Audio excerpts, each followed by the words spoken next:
오늘 본문 말씀을 가지고 슬픔의 재 위에 피어나는 기쁨이라는 제목으로 오늘 나누고자 합니다. 제목이 참 시적이죠.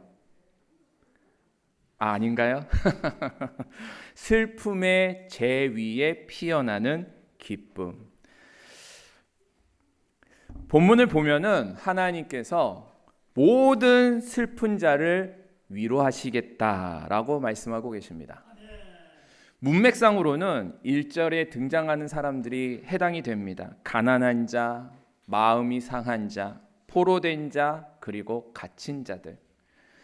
그리고 역사적으로는 바벨론 포로로 끌려갔던 유대인들이 해당이 됩니다. 절망 속에서 고통당하고 또 괴롭힘을 당하였던 유대인들을 향하여서 하나님께서 위로해 주고 계시는 말씀입니다. 하나님께서는 그들에게 약속하시기를 재 대신 화관을, 슬픔 대신 기쁨의 기름을, 근심 대신 찬송의 옷을 주겠다라고 말씀하고 계십니다. 여기서 재는 슬픔을 상징하는 말입니다. 유대인들은 오래전부터 큰 슬픔을 당했을 때에 머리에 이 재를 뒤집어 쓰고 통곡하는 관습이 있었습니다. 그들이 재를 뒤집어 쓰는 이유는 여러 가지가 있지만 그 중에 하나를 말씀을 드리자면 나는 이 고난 가운데서 아무것도 아닙니다. 나는 먼지 같은 존재가 되었고 이 고통 앞에서 먼지처럼 한없이 약하고 보잘것없는 존재이다 라는 의미로 재를 뒤집어 쓰는 것입니다. 사랑하는 성도 여러분, 혹시 이곳에서 계신 여러분들 중에 이 재를 뒤집어 쓰고 계신 분은 안 계십니까? 지금 내게 닥친 어려움이 너무나도 커서 그 고난 앞에서 나는 정말 먼지와 같은 존재일 뿐이구나. 나는 정말 아무것도 아니구나. 나는 한없이 연약하고 하찮구나 라고 마음에 낙심하고 좌절하고 계시는 분은 안 계십니까? 하나님께서는 우리에게 위로하기를 원하고 계십니다. 오늘 이 시간이 그 위로의 시간이 될 수 있기를 간절히 축원합니다. 우리의 마음은 참 이상합니다. 즐거운 일이 10번 있어도 단 한 번의 슬픔이나 불쾌한 경험이 있으면 그걸 마음에 담아두고 깊은 곳에 저장을 해둡니다. 심리학에서는 이것을 부정성 편향이라고 이야기합니다. 부정성, 사람의 마음이 부정적인 방향으로 편향, 기운다라는 겁니다. 인간의 마음을 자세히 관찰해 보니까 우리의 인간의 마음은 기본적으로 그렇게 흘러가더라는 것을 결론 맺은 겁니다. 그러다 보니 기뻐할 일과 슬픈 일이 동시에 일어나면 우리는 오히려 기뻐하는 일보다 슬픈 일에 더 많은 감정을 쏟고 에너지를 소비합니다. 아주 간단한 예로 알아볼 수 있는 것은 이런 게 있습니다. 수련회 같을 때요. 다 끝나고 나서 이제 강평회를 하잖아요. 그러면 은혜 받았던 점 얘기해 보시겠어요? 그러면은 잠시 조용합니다. 일단 생각들을 막 해야 돼요. 그런데 거기에서 개선점이 있을까요? 얘기하면은 어떻게 될까요? 거침없이 다 얘기가 나옵니다. 긍정적인 것보다는 부정적인 거에 마음이 더 쏠리는 거예요. 우리 주부님들도 경험 한번 해보셨을 겁니다. 요리를 열심히 해서 내놨는데 어떤 게 맛있어, 뭐가 맛있어 물어보면 대답을 잘 못합니다. 다 그렇지 이제 그런데 그 상황에서 뭐가 부족해? 뭐가 더 넣었으면 좋겠어? 그럼 어떻게 될까요? 막 나옵니다. 소금은 뭘 쓰면 좋겠고 기름 맛이 어떻고 막 얘기가 나옵니다. 왜 그러냐면 우리의 마음은 기본적으로 그렇게 부정적인 것에 더 빠르고 더 깊이 마음을 쓴다라는 겁니다. 그러다 보니까 우리의 삶을 들여다보면 감사할 일이 없는 것은 아닌데 마음 한편에는 늘 떨쳐내기 힘든 슬픔과 염려가 짐처럼 자리 잡고 우리를 긴장하고 괴롭힙니다.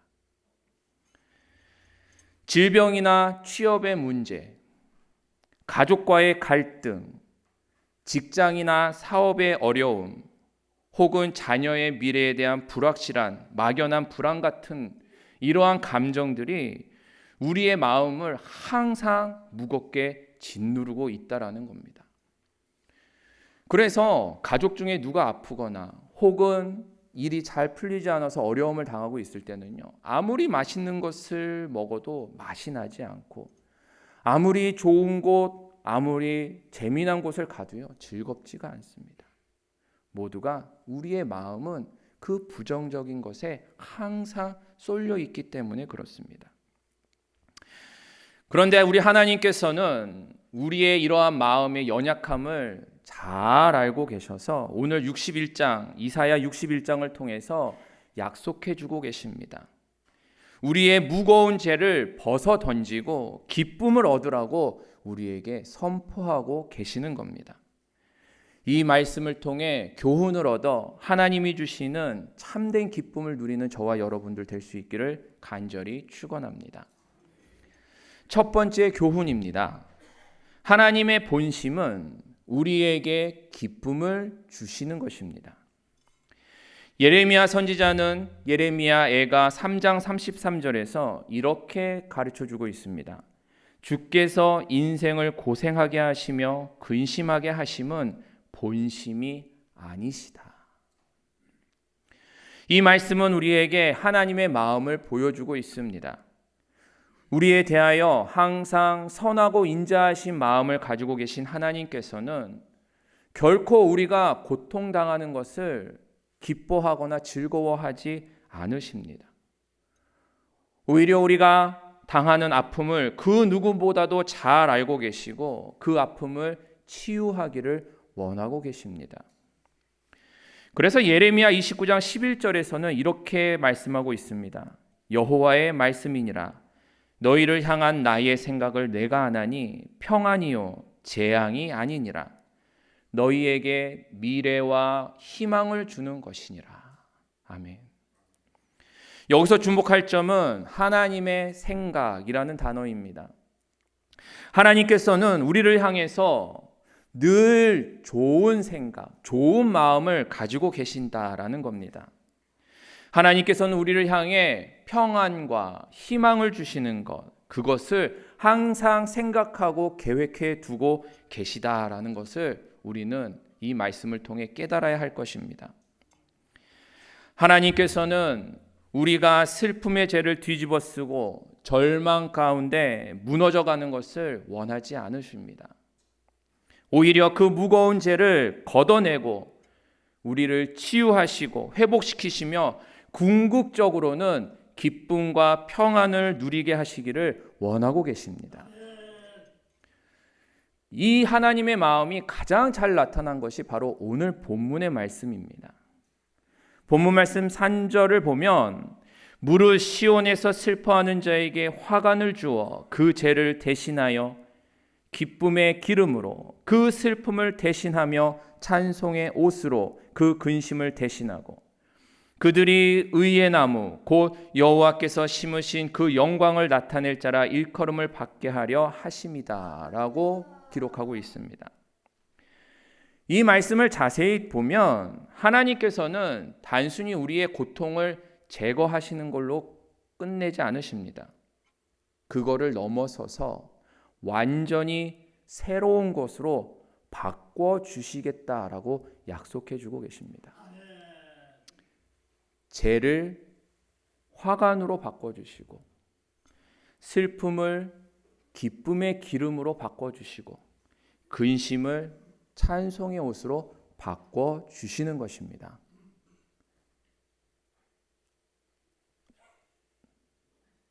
아멘.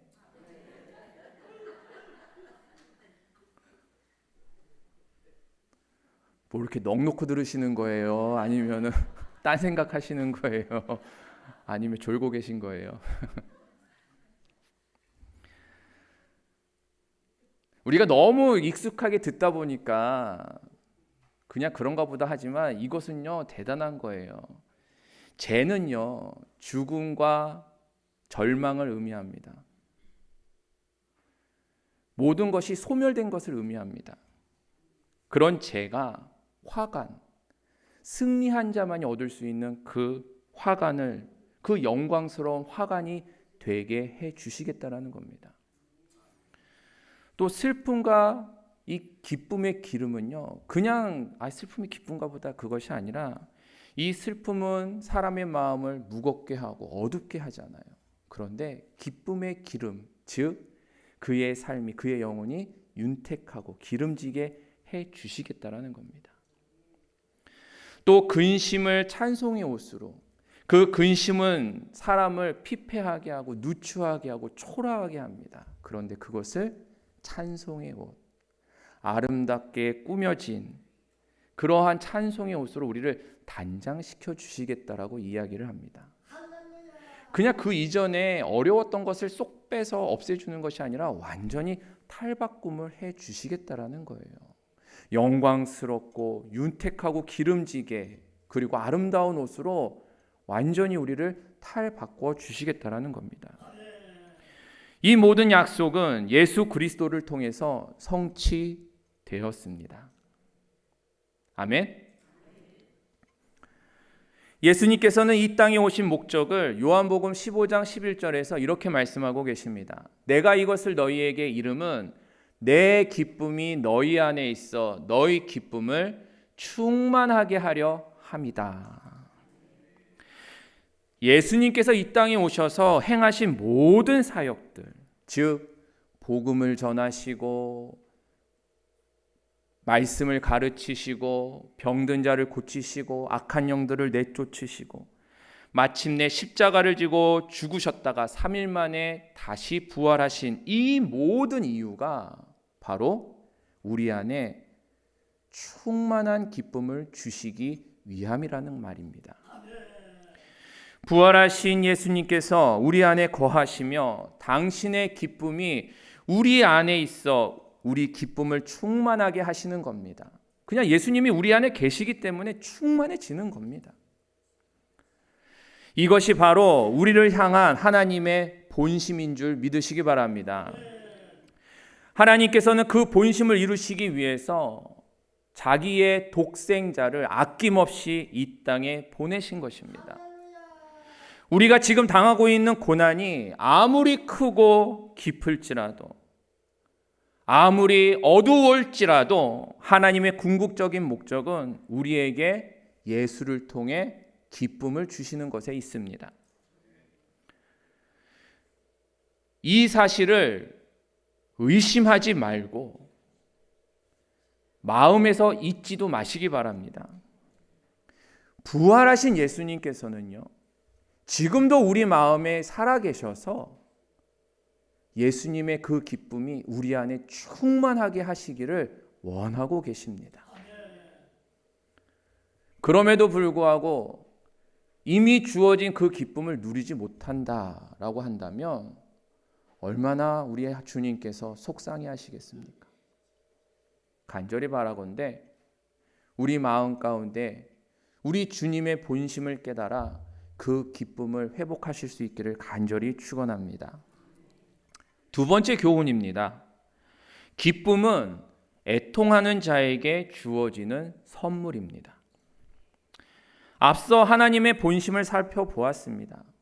하나님의 본심은 우리를 기쁘시게 하기를 원하고 계십니다. 그렇다면 이 놀라운 기쁨이 누구에게 주어지는 것일까요? 오늘 이사야서 61장 3절은 아주 분명하고 명확하게 이렇게 이야기합니다. 시온에서 슬퍼하는 자에게. 여기서 시온이라는 말은 단순히 지리적 명칭이 아닙니다. 시온은 하나님의 임재와 통치가 있는 곳, 하나님의 말씀이 선포되는 곳, 하나님의 백성들이 모여서 예배하는 곳을 일컫는 말입니다. 바로 이곳.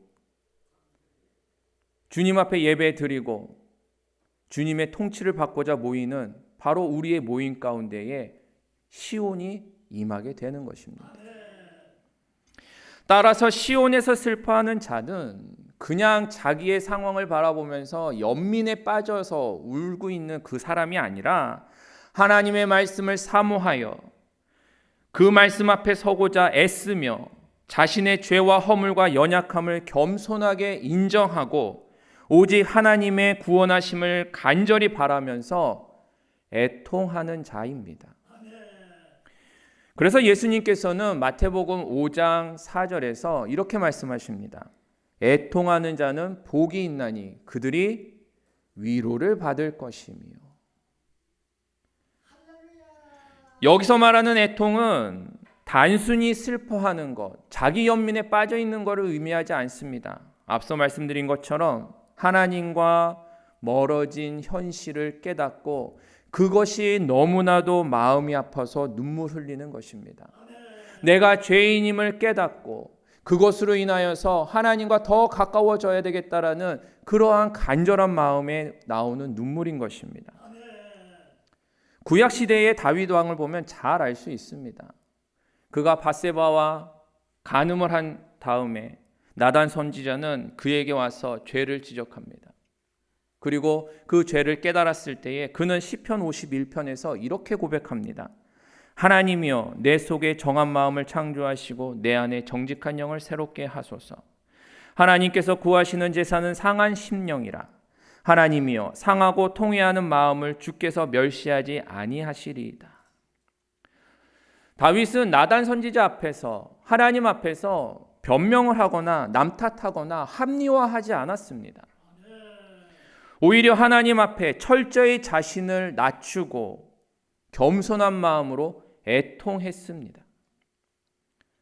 그때 비로소 하나님께서는 다윗을 용서하시고 회복시켜 주시고 그에게 다시 일어설 수 있는 힘을 주셨습니다. 사랑하는 성도 여러분, 하나님이 주시는 진정한 위로와 기쁨은 오직 주님 앞에 자신의 죄와 연약함을 인정하며 애통하는 자에게 허락되는 것입니다. 자신의 의로움을 내세우며 당연하게 요구하는 사람, 그렇게 교만한 자는 하나님 앞에 절대로 위로를 얻을 수 없습니다. 그런데 안타깝게도 많은 사람들이 고난 앞에서 하나님을 원망하고 좌절하고 넘어집니다. 이것을 깨달으시기 바랍니다. 믿음의 사람은 달라야 합니다. 고난을 통해 자신을 돌아볼 수 있어야 합니다. 지금 내게 닥친 이 환난과 어려움은 나를 돌아보라라고 부르시는 주님의 음성인 것입니다. 그리고 그 음성 앞에 하나님 앞에 더욱더 겸손해져야 합니다. 그 모든 고통을 하나님의 말씀 앞에서 겸손히 직면할 때에 하나님께서 약속하시는 참된 위로와 기쁨을 맛보게 될 줄 믿습니다. 슬픔의 죄를 뿌리는 자에게만 기쁨의 화관이 씌워집니다.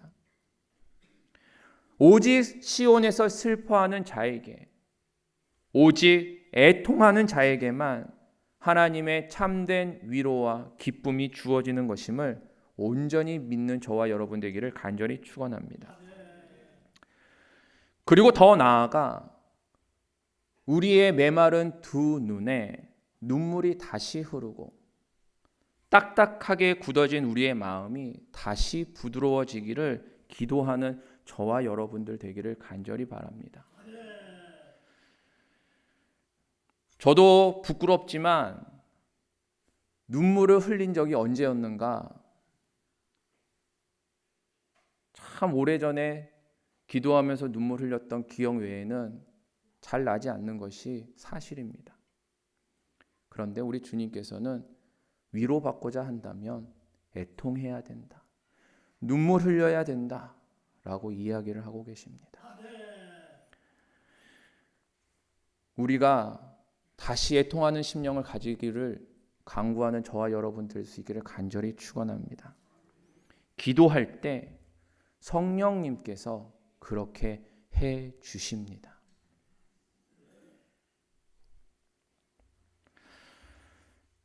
혹시 눈물을 흘리고 싶은데 눈물이 안 나시는 분 계시면 저를 따라 한번 해보시기 바랍니다. 자, V를 그리시고 갈고리를 만드십시오. 그리고 손을 돌려 눈을 찌르십시오. 그렇게 해서라도 우리는 눈물을 회복해야 합니다. 오죽하면 그렇게 해서라도 눈물을 회복해야 되겠습니까? 간절히 바라건대 우리의 기도의 자리가 눈물로 풍성한 자리 되기를 간절히 원합니다. 그 눈물 가운데에 그 눈물 닦아주시는 주님의 손길로 기쁨과 위로가 넘치는 그러한 복된 자리가 되기를 간절히 축원합니다. 세 번째 교훈입니다. 오직 예수 안에 참된 기쁨이 있습니다. 본문 1절에서 2절을 제가 한번 다시 읽어드리겠습니다. 주 여호와의 영이 내게 내리셨으니 이는 여호와께서 내게 기름을 부으사 가난한 자에게 아름다운 소식을 전하게 하려 하심이라. 나를 보내사 마음이 상한 자를 고치며 포로된 자에게 자유를, 갇힌 자에게 노임을 선포하며 여호와의 은혜의 해와 우리 하나님의 신원의 날을 선포하여. 이 구절을 들으시면서 많이 익숙하다라고 생각하셨습니까? 그러면 그 생각이 맞습니다. 이 말씀은요, 굉장히 유명한 메시아에 관한 예언입니다. 예수님께서 바로 이 예언의 말씀을 성취하셨기 때문입니다. 요한복음 4장을 보면 예수님께서 나사렛 회당에서 바로 이 이사야 말씀을 읽고 당신의 사역을 시작하셨습니다. 이 글을 읽으실 때에 이렇게 이야기하십니다. 이 글이 오늘 너희 귀에 응하였느니라. 이렇게 선포하시고서는 그 말씀대로 살기를 시작하셨습니다. 실제로 그분의 삶을 들여다보면 가난한 자에게 천국 복음을 전해주셨고요. 마음이 상한 자들을 찾아가서 치유해 주셨습니다. 죄의 포로가 된 자들을 해방시켜 주셨습니다. 영적으로 눈먼 자들에게는 참된 빛을 보여주신 것입니다. 정말 이 땅에 오셔서 하나님의 약속의 말씀을 온전히 다 이루어 주셨습니다. 예수님의 모든 사역을 궁극적으로 표현을 하자면 슬퍼하는 자들을 위로하고 그들에게 기쁨을 주시기 위한 것이다 라고 설명할 수 있을 겁니다. 병든 자를 고치실 때도, 귀신 들린 자를 해방시켜 주실 때에도, 죄인들과 식사하실 때에도 그 모든 사역들은 다 하나님의 사랑을 보여주시고 참된 기쁨을 그들에게 주시기 위하여서 행하셨던 예수님의 사역이었습니다. 그리고 마침내 예수님께서는 십자가에서 우리의 모든 죄와 슬픔을 대신 짊어지셨습니다. 이사야 53장 4절은 이렇게 말합니다. 그는 실로 우리의 질고를 지고 우리의 슬픔을 당하였다. 예수께서는 우리가 당해야 할 모든 슬픔과 고통을 대신 받으셨습니다. 그리고 3일 만에 부활하심으로 그 죽음과 절망 속에서 모든 승리를 거두어 들이셨습니다. 사랑하는 성도 여러분, 오직 우리의 슬픔을 기쁨으로 바꿔주실 수 있는 능력은 예수 그리스도 안에만 있습니다. 세상은 우리에게 일시적인 쾌락과 위로를 줄 수는 있어도 그 즐거움은 우리의 슬픔의 근본을 해결할 수 없습니다. 돈이나 명예, 성공이나 건강, 그것을 얻었을 때에 우리 마음이 순간 기뻐할 수 있습니다. 하지만 그것들은 영원하지도 않고 능력이 있지도 않습니다. 그러다 보니까 돈이 있어도 외로울 수 있고요. 명예가 있어도 공허해질 수 있고요. 성공했어도 불안해할 수 있습니다. 심지어 건강을 되찾았다 하더라도 그 마음에 우울감이 있을 수도 있다라는 겁니다. 그 이유, 세상의 것으로 채울 수 없는 이유는 바로 그 세상의 것은 하나님과 우리와의 관계를 근본적으로 회복시키지 못하기 때문에 그렇습니다. 하지만 예수님은 다릅니다. 그분은 우리의 가장 근본적인 문제, 바로 죄의 문제를 해결해 주셨습니다. 하나님과 우리 사이에 가로막혀 있었던 죄의 담을 다 허물어 주신 것입니다. 그래서 이전에는 하나님과 함께 할 수 없었던 우리를 하나님과 함께 할 수 있는 아버지와 자녀의 관계로 나아갈 수 있게 하신 것입니다. 그렇기 때문에 예수의 이름 안에서 죄를 화관으로 바꾸고 슬픔을 기쁨의 기름으로 바꾸고 근심을 찬송의 옷으로 바꿀 수 있는 힘이 나올 수 있는 것입니다. 아주 근본적인 그 슬픔의 시작을 예수님께서 다 제거하셨기 때문입니다. 사도 바울은 이와 관련해서 빌립보서 4장 4절에서 이렇게 이야기합니다. 주 안에서 항상 기뻐하라. 내가 다시 말하노니 기뻐하라 라고 이야기합니다. 그의 상황이 기뻐할 만해서 그랬을까요? 그렇지 않습니다. 그는 주 안에서라고 이야기하면서 기쁨이라는 것은 주 안에서 누리는 것이다. 주님이 주시는 것이다 라고 말씀하며 내 상황과 상관없이 주님으로 인해서 기뻐해야 한다라고 권면하고 있는 것입니다. 사실 바울 자신도 그 로마 감옥에 갇혀 있으면서 그 아주 열악한 상황 가운데에 온갖 고통을 당하면서도 그것으로 인하여서 낙심하거나 좌절한 것이 아니라 기쁨을 잃어버린 것이 아니라 주 안에서 온전한 기쁨을 누리고 있었다라는 것입니다. 왜냐하면 참된 기쁨은 그런 환경적인 요소가 아니라 오직 하나님과 나의 관계 속에서 오기 때문에 그렇습니다. 말씀을 맺습니다. 우리 인간은 슬픔에 매우 취약합니다. 작은 문제만 발생을 해도 기쁨을 보기보다는 그 작은 것에 슬퍼하고 낙심하는 것이 우리의 기본적인 성향입니다. 그래서 여기 혹시 계신 분들 중에 마음에 슬픔의 죄가 쌓여 있는 분도 계실지 모르겠습니다. 혹은 실패와 좌절의 죄 때문에, 혹은 불안과 걱정의 죄가 쌓여서 질병과 고통의 죄로 인하여서 괴로움을 당하시는 분도 계실지 모르겠습니다. 그런데 제가 권면하기는 세상이 주는 것으로 위로를 삼고 기쁨을 삼으려고 하지 마시기 바랍니다. 우리가 겪는 이 슬픔은 이 세상의 어떤 기쁨으로도 막을 수 없고 또 이길 수도 없습니다. 오직 예수님만이 우리가 가지고 있는 이 본능적인 연약함과 슬픔을 해결하실 수 있는 유일한 분입니다. 예수님께서 십자가에서 우리의 모든 슬픔을 대신 짊어지셨고 부활을 통해 새로운 소망을 우리에게 주셨기 때문입니다. 오늘 하나님께서는 예수 안에서 그 죄를 아름다운 화관으로 바꾸어 주시겠다라고 약속하고 계십니다. 저와 여러분의 슬픔을 기쁨의 기름으로, 우리의 근심을 찬송의 옷으로 바꿔주시겠다라고 약속하고 계십니다. 이 약속을 온전히 믿는 저와 여러분들 될 수 있기를 간절히 축원합니다. 하나님 앞에서 더욱 겸손히 자신을 낮추고 오직 주님만이 우리의 슬픔을 기쁨으로 바꾸실 수 있음을 믿고 의지하기 바랍니다.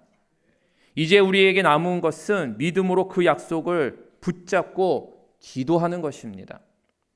환경이 아무리 어둡고 절망적으로 보일지라도 주님께서 우리와 함께 하시면 반드시 기쁨의 아침을 맞게 하실 줄 믿으시기 바랍니다. 마지막으로 시편 30편 5절의 말씀을 읽어드리고 마치도록 하겠습니다. 그의 노염은 잠깐이요 그의 은총은 평생이로다. 저녁에는 울음이 깃들일지라도 아침에는 기쁨이 오리로다. 아멘. 아무리 깊은 밤이라도 반드시 아침은 오는 법입니다. 아무리 큰 슬픔이라도 하나님께서 주시는 기쁨이 더 큽니다. 여러분의 슬픔의 제 위에 하나님의 기쁨이 아름다운 꽃으로 피어날 수 있기를 간절히 축원합니다.